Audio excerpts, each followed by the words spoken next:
നമുക്ക് എല്ലാവർക്കും എന്റെ സൗണ്ട് കേൾക്കുമ്പോൾ തന്നെ മനസ്സിലാവും. ഇനി വരുന്ന അധികാരികളായാലും മറ്റ് ഉദ്യോഗസ്ഥന്മാരായാലും പൊതുജനത്തിലെ സമൂഹം പറയാൻ ആഗ്രഹിക്കുന്ന ഒരു കാര്യം കൂടെ ഞാൻ പറയാൻ പോകുന്നത്. ഇത് പരിഹരിക്കുമെന്നുള്ള ഒരു പൂർണ്ണ വിശ്വാസത്തോടു കൂടിയാണ് ഞാൻ ഈ വീഡിയോ ചെയ്യുന്നത്. വയ്യാണ്ടായി 3 ദിവസവും ഞാൻ അടുപ്പിച്ച് മരുന്ന് പോയി വാങ്ങിച്ചു. തൃപ്പൂണിത്തറ താലൂക്ക് ഗവൺമെന്റ് ആശുപത്രിയിലാണ് പോകുന്നത്. ആദ്യത്തെ ദിവസം പോയി പാരസ്റ്റമോൾ മേടിച്ച് എനിക്ക് ഒരു കുറവുമില്ല. പിറ്റേ ദിവസം ഒപിയിൽ പോയി കാണിച്ചപ്പോഴത്തേന് ഡെങ്കു ടെസ്റ്റ് ചെയ്യാൻ പറഞ്ഞു. ഡെങ്കു ടെസ്റ്റ് ചെയ്ത് വേറെ ഒന്നും നോക്കുന്നില്ല, പനി ഉണ്ടോ ചുമയുണ്ടോ, നേരെ ഡെങ്കു ടെസ്റ്റ് ചെയ്തു എന്നാണ് അവൻ പറഞ്ഞത്. ശരിയാണ്, ഇപ്പൊ ഡെങ്കു ടെസ്റ്റ് ചെയ്യണം വേണ്ടാന്നല്ല, ശരിക്കും ടെസ്റ്റ് ചെയ്യുമ്പോൾ ഉണ്ടോ ഇല്ലയോ എന്ന് അറിയാൻ പറ്റുള്ളൂ നമുക്ക്. പക്ഷേ ഡെങ്കു ടെസ്റ്റ് ചെയ്യാൻ വേണ്ടിട്ട് പ്രൈവറ്റിൽ നമ്മൾ അന്വേഷിച്ചപ്പോൾ പോലും 500 രൂപയ്ക്ക് താഴെ വരുന്നുള്ളൂ. 400-500 ആ റേഞ്ചിൽ വരുന്നുള്ളൂ. നമുക്ക് കിട്ടുന്ന എമൗണ്ട് 1270 രൂപയാണ്. അത് എന്ത് കണക്കാണെന്ന് എനിക്ക് മനസ്സിലായില്ല. ഡെങ്കു അല്ല എന്ന് നമുക്ക് ഡെങ്കു വന്നിട്ടുള്ളത് കൊണ്ട് അതിന്റെ ഇത് വെച്ച് നോക്കുമ്പോൾ ഡെങ്കു അല്ല, നല്ല കഫക്കെട്ടോട് കൂടിയിട്ടുള്ള പനിയാണ്. അപ്പൊ നമ്മൾ ചെയ്തില്ല. അന്ന് അവിടുന്ന് പാരസെറ്റമോൾ വന്നിട്ടു. ഇന്നും വയ്യാണ്ടായി പോയി. ഇന്ന് എല്ലാ ടെസ്റ്റും ചെയ്തു. ആദ്യം ചെന്നപ്പോഴത്തേന് ഞങ്ങള് വൈകുന്നേരം 4 മണിയായപ്പോ ഹോസ്പിറ്റലിൽ ചെന്നു ചെന്നപ്പോഴത്തേന് വലിയ തിരക്കൊന്നുമില്ല. കയറി ഡോക്ടറിനെ കണ്ടു. എനിക്ക് എന്റെ വയ്യാഴിക എന്താണെന്ന് പറയുന്നതിന് മുന്നേ പനിയാണ് എന്ന് പറഞ്ഞപ്പോൾ ബിപിയും ഷുഗറും പ്രഷറും ചെക്ക് ചെയ്തിട്ട് വരാൻ പറഞ്ഞു. അങ്ങനെ ചെക്ക് ചെയ്തിട്ട് വരാൻ പറഞ്ഞു. ഞാൻ അവിടെ ചെന്ന് അത് ചെക്ക് ചെയ്തിട്ട് തിരിച്ചു വരാൻ പറഞ്ഞ് എല്ലാം നോർമലാണ്, അപ്പം ട്രിപ്പ് ഇടേണ്ട ആവശ്യമില്ലാന്ന് പറഞ്ഞു. ഞാൻ ഡോക്ടറെ എനിക്ക് 4 ദിവസം തുടങ്ങിയിട്ട് എനിക്ക് പറ്റണില്ല ചേട്ടാ, ഇനി നാളത്തെ ഓഫീസിൽ പോകേണ്ടതാണ്, ഇനി ലീവ് എടുക്കാൻ പറ്റില്ല എന്ന് പറഞ്ഞു. അപ്പൊ ഡോക്ടർ പറഞ്ഞു എന്നാ പോയി ഈ നെഞ്ചുവേദന ഉണ്ടോ എന്ന് ചോദിച്ചു. ഞാൻ ഓൾറെഡി പറഞ്ഞു ഈ നെഞ്ചുവേദന ഉണ്ട്, എനിക്ക് വയ്യ, എനിക്ക് ഇവിടെ തൊട്ട് ഇങ്ങനെ വേദന എടുക്കുന്നുണ്ടെന്ന് പറഞ്ഞിരുന്നു. എന്നിട്ട് അവരത് കേൾക്കണില്ല. ആദ്യം രണ്ടാമത് അവിടെ ചെന്നപ്പോ പറഞ്ഞു ഞാനിങ്ങനെ ട്രിപ്പിടണം, അല്ലെങ്കിൽ എനിക്ക് വയ്യ എന്തെങ്കിലും ചെയ്യണമെന്ന് പറഞ്ഞപ്പോഴാണ് അവർ പറഞ്ഞത്. ഡോക്ടർ പറഞ്ഞു പോയി ECGയും ബ്ലഡിലെ കൗണ്ടും ടെസ്റ്റ് ചെയ്തിട്ട് വരാൻ പറഞ്ഞു. ഇന്ന് സൺഡേ ആയതുകൊണ്ട് ഗവൺമെന്റ് ഹോസ്പിറ്റലിൽ ഒന്നും ടെസ്റ്റ് ഇല്ല. അപ്പൊ തൊട്ട് പുറത്തുള്ള ലാബിലാണ് നമ്മൾ പോയത്. അവിടെ ചെന്ന് നമ്മൾ ECG എടുത്തു, നമ്മള് കൗണ്ടും കൊടുത്തു. ഇനി രണ്ടിനും കൂടെ 300 രൂപയായുള്ളൂ. ഡെങ്കുവിന് എത്രയാണെന്ന് ചോദിച്ചു. 400 രൂപയാവുള്ളൂ എന്ന് പറഞ്ഞു. അപ്പം അതും ടെസ്റ്റ് ചെയ്തു, അത് നെഗറ്റീവാണ്. അപ്പം അത് ഞാൻ സ്വന്തമായിട്ട് ടെസ്റ്റ് ചെയ്തു, ഇങ്ങനെ പറഞ്ഞതിന്റെ ബേസിൽ ഞാൻ ടെസ്റ്റ് ചെയ്തതാ. അപ്പൊ അത് നെഗറ്റീവാണ്. തിരിച്ചു കയറി വന്ന് കൊണ്ട് കാണിച്ചു. ഡോക്ടറെ കാണിക്കാൻ ചെല്ലുന്നത് ഒന്നാമത്തെ കാര്യം സൺഡേ ആണ്. സൺഡേ OP വേറെ ഡോക്ടറോ ഒന്നും അവിടെ ഇല്ല. ഞങ്ങൾ 4 ഹോസ്പിറ്റലിൽ വന്നു. ആ 4 വന്ന് ഞാൻ ഈ ടെസ്റ്റ് ചെയ്ത് കയറി ചെല്ലുന്നത് 7 ആയപ്പോഴാണ്. ആ 4 തൊട്ട് ഇങ്ങോട്ട് ഞാൻ ആ ഡോക്ടറെ കാണുമ്പോൾ പോയി ആ ഡോക്ടറിന് ഭയങ്കര തിരക്കാണ്. ആ പുള്ളിക്കാരിക്ക് ഒന്നും അവിടുന്ന് എഴുന്നേക്കാൻ പോലുള്ള സമയമില്ല. അടുത്ത ആരും ഹെൽപ്പില്ല. ബാക്കി അപ്പുറത്തൊരു 2 സിസ്റ്റേഴ്സാണ് വേറെ ഉള്ളത്. അപ്പം ഇങ്ങനെ ക്യൂട് ഞാൻ ഇത് 2 ഇത് കൊടുത്തു, അതായത് ECGയുടെയും കൊടുത്തു, പിന്നെ ബ്ലഡ് ടെസ്റ്റിന്റെയും കൊടുത്തു. ആക്ച്വലി ഈ തിരക്കിനിടയിൽ പുള്ളിക്കാരി ECG മാത്രമാണ് ശ്രദ്ധിച്ചത്. ബ്ലഡ് ടെസ്റ്റ് പുള്ളിക്കാരിക്ക് ശ്രദ്ധിക്കാൻ പറ്റിയില്ല. അപ്പം ECGയുടെ പ്രശ്നങ്ങളും കാര്യങ്ങളും പറഞ്ഞാൽ അതിന്റെ ടാബ്ലറ്റ് നിന്ന് 1/2 മണിക്കൂർ പേഷ്യന്റ് വെയിറ്റ് ചെയ്യണം എന്ന് പറഞ്ഞു. വെയിറ്റ് ചെയ്യാൻ ഞങ്ങൾ വെയിറ്റ് ചെയ്തു. അത് കഴിഞ്ഞ് കയറി ചെല്ലുമ്പോഴത്തേനും പിന്നെയും ഈ കണ്ടിന്യൂസ്ലി ഈ തിരക്കാണ്. ആ 25 പേരെന്ന് പറയുന്നത് അത് കണ്ടിന്യൂസ് ആയിട്ട് ഒരാൾ പോകുമ്പോൾ ഒരാൾ ബൈക്കിൽ ഉറപ്പായിട്ടും വരുന്നുണ്ട്. അങ്ങനെ കണ്ടിന്യൂസ് ആയിട്ട് തിരക്കാണ്. അങ്ങനെ തിരക്ക് വന്ന് ഇരിക്കുമ്പോഴാണ് ഞങ്ങൾ അകത്ത് കയറി ചെല്ലണത്. അങ്ങനെ ഞങ്ങൾ അകത്ത് കയറി ചെന്ന് ഡോക്ടറിനെ കൊണ്ട് ഡോക്ടർ വന്ന് എന്നാൽ പോയി ഒരു നെബുലൈസേഷൻ ചെയ്യാൻ പറഞ്ഞു. നെബുലൈസേഷൻ ചെയ്തുകൊണ്ടിരുന്ന മരുന്ന് മേടിച്ചു.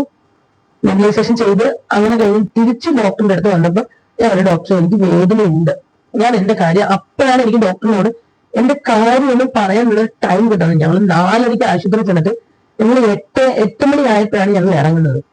അപ്പൊ ഞാൻ ലാസ്റ്റ് അതായത് എന്റെ പുറകിൽ ഒരു 3-4 പേരും കൂടെ ഉണ്ട്. അത് കഴിഞ്ഞ് ഞങ്ങൾ ഇറങ്ങുമ്പോൾ പിന്നെയാണ് വരുന്നുണ്ട്. ആ 3 പേരുള്ളപ്പോഴാണ് എനിക്ക് ഡോക്ടറിനോട് സംസാരിക്കാൻ ഒരു സമയം കിട്ടിയത്. ഞാൻ ഡോക്ടറെ എന്നതാണ് കാര്യം.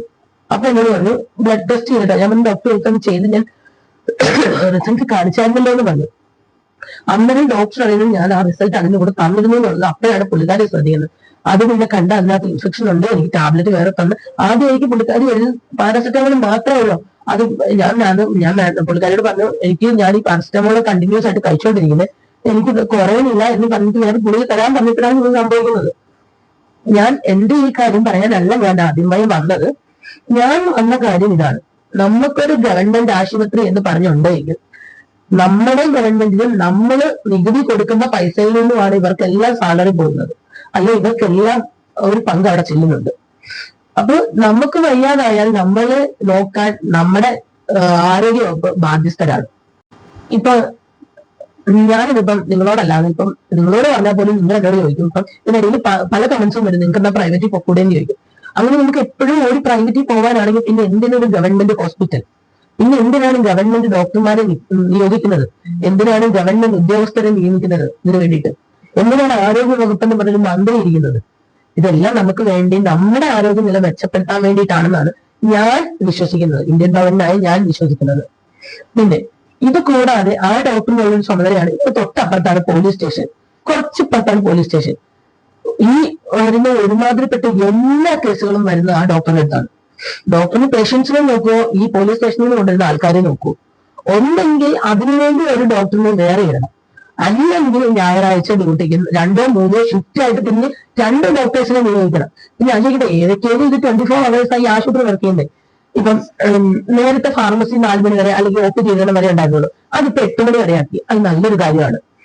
അത് എന്റെ അഭിപ്രായത്തിൽ അത് 2 ഷിഫ്റ്റ് ആക്കി 24 hours ആക്കിയാൽ എന്താ? ഇപ്പൊ പ്രൈവറ്റിലൊക്കെ അങ്ങനെയല്ലേ, അങ്ങനെ ആക്കിയാൽ എന്താ എന്റെ ഒരു ക്വസ്റ്റ്യൻ ആണ്. ഇതിൽ നിങ്ങൾ കമന്റ് ചെയ്യണം കേട്ടോ, ഇതിനകത്ത് എത്ര അഭിപ്രായം ഉണ്ടെങ്കിൽ. സെക്കൻഡ്, OP എന്തുകൊണ്ട് ഷിഫ്റ്റ് ഡോക്ടറായിട്ട് 24 hours ആക്കിക്കൂടാ? എല്ലാ ഡിപ്പാർട്ട്മെന്റും വേണമെന്നല്ല, ജനറൽ എങ്കിലും, ജനറൽ പിന്നെ ശിശു, അതായത് നമ്മുടെ പീഡിയാട്രിഷനെ കൂടെ ഈ 2 ഡിപ്പാർട്ട്മെന്റ് 24 hours OP ആക്കിയാൽ എന്താണ് ഗവൺമെന്റിന് പ്രശ്നം? എന്തായാലും ഗവൺമെന്റ് ആശുപത്രി പ്രവർത്തിക്കുന്നുണ്ട്. ഒരു 2 or 3 നേഴ്സിനെ കൂടെ എക്സ്ട്രാ ഇട്ടാ, അല്ലെങ്കിൽ 2 or 3 ഡോക്ടേഴ്സിനെ കൂടെ എക്സ്ട്രാ ഇട്ടാ തീരാവുന്ന പ്രശ്നമേ ഇതിനകത്തുള്ളൂ അല്ലെ? ഇപ്പൊ ഞാൻ അത് ലാസ്റ്റ് ചെന്ന് ഞാൻ അവിടെ ഇരുന്ന് ആ ഡോക്ടറോട് സംസാരിച്ചു. ഡോക്ടർ ബ്ലഡ് ടെസ്റ്റ് മറന്നു പോയത് എന്തുകൊണ്ടാണെന്നറിയാവോ? അതുപോലെ പുള്ളിക്കാരി അതൊന്നും ഞാൻ കേൾക്കുകയാണ് പുള്ളിക്കാരി പറയണത്. ഇത്രയും കണ്ട ആൾക്കാരോട് സംസാരിച്ച് എനിക്ക് തൊണ്ടയിൽ വെള്ളം പറ്റിയത്. ശരിയാണ്, നമുക്കാണേലും പറ്റും. എനിക്കിപ്പോ ഇത്രയും സംസാരിച്ചപ്പോ എനിക്ക് പറ്റുന്നില്ല, എനിക്ക് നല്ല വേദന, നല്ല സ്ട്രെയിൻസിലാണ് ഞാൻ സംസാരിക്കണേ, നല്ല ബുദ്ധിമുട്ടുണ്ട്. അപ്പൊ നിങ്ങളൊന്ന് ആലോചിക്കുക, ഏകദേശം ഒരു 10-100 പേരെങ്കിലും ഞാനാ വന്നു പോയ സമയത്ത് വരെ അവിടെ വന്നു പോയിട്ടുണ്ട്. ഇത്രയും പേരുടെയും പുള്ളിക്കാരി നോക്കി പുള്ളിക്കാരി ഒരു ഇത് ചെയ്തു കൊടുക്കണമെന്നുണ്ടെങ്കിൽ പുള്ളിക്കാരി പറയുന്നത് പൊട്ടും പൊടിക്കും പോലും എമർജൻസിയിലാണ് പോകുന്നത്. ഇപ്പം ഒരു കാര്യം വന്ന് എമർജൻസിയിലാണ് പോകുന്നത്, എന്തുകൊണ്ട് അവിടെ വേറെ ഇതില്ല, അല്ലെങ്കിൽ ഒരു കുരു വന്ന് എന്തെങ്കിലും, ഇപ്പം മനുഷ്യനല്ലേ, എന്തെങ്കിലും ഒരു വേദന കൊണ്ട് ചെന്നതായിരിക്കും, നമുക്ക് പറയാൻ പറ്റില്ലല്ലോ. അതിനൊരു സംവിധാനം ഇനി വരുന്ന ഗവൺമെന്റ് എങ്കിലും ഉണ്ടാക്കണമെന്ന് ഞാൻ അതിയായി ആഗ്രഹിക്കുക. അതുപോലെ ഗവൺമെന്റിൽ ഏറ്റവും അത്യാവശ്യം പീഡിയാട്രീഷ്യൻ 24 hours വേണം.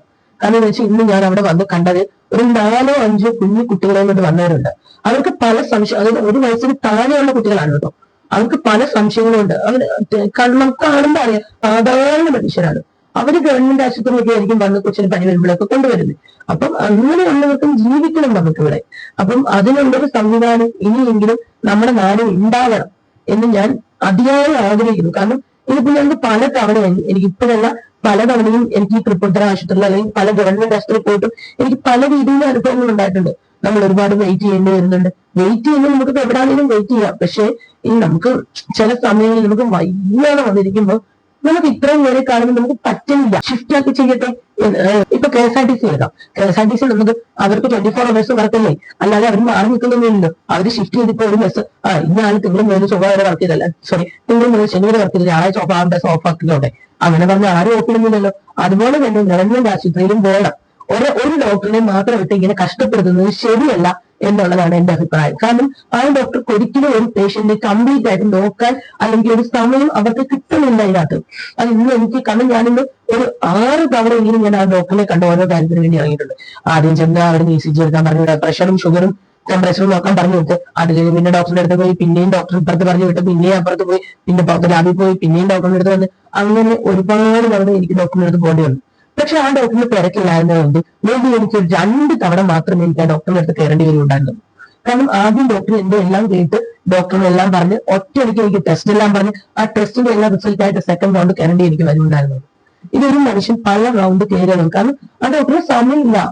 ഡോക്ടറെ ഞാൻ ഒരിക്കലും കുറ്റം പറയില്ല, കാരണം ഞാൻ ആ പുള്ളിക്കാരിയുടെ ഭാഗത്താണ്. പുള്ളിക്കാരിയുടെ ഭാഗത്താണ് ശരി. അതുപോലെ ഞാൻ അവരെ സപ്പോർട്ട് ചെയ്യുന്നു. കാരണം പുള്ളിക്കാരി അതുപോലെ അനുഭവിക്കുന്നത്. ആർക്കും ഇങ്ങനെ ഇനി വരാതിരിക്കട്ടെ. അവിടെ ഒരുപാട് അപ്പച്ചന്മാര്, അടിപിടി കേസുകള്, ആക്സിഡന്റ് കേസുകൾ, ഇങ്ങനെല്ലാം അവിടെ വരുന്നുണ്ട്. ഇതെല്ലാം നോക്കാൻ ആ ഒറ്റ ഒരു ഡോക്ടറേ ഉള്ളൂ. നമ്മുടെ ആരോഗ്യ വകുപ്പിന്റെ ഒരു പിഴവാണത്. ഇതൊരു താലൂക്ക് ആശുപത്രിയാണ് സംഭവിക്കുന്നത്. നമ്മുടെ ആരോഗ്യ വകുപ്പിന്റെ ഗതികേട് അല്ലെങ്കിൽ പിഴവിനോട് വേണം പറയാനായിട്ട്. ഇനി വരുന്ന ഒരു മന്ത്രിസഭയെങ്കിലും നല്ല രീതിയിൽ ഇതെല്ലാം നോക്കുമെന്ന് ഞാൻ വിശ്വസിക്കുന്നു. ആരോഗ്യ രംഗത്തെ പിഴവുകൾ നോക്കി മനസ്സിലാക്കി ഇങ്ങനെയുള്ള കുറച്ച് ബെനിഫിറ്റ്സുകൂടെ നമ്മുടെ നാട്ടിൽ കൊണ്ടുവന്നാൽ നമുക്ക് വലിയ സഹായകമാകും സാധാരണക്കാരും മനുഷ്യർക്ക്. എന്റെ ചെറിയൊരു റിക്വസ്റ്റ് ആണ്.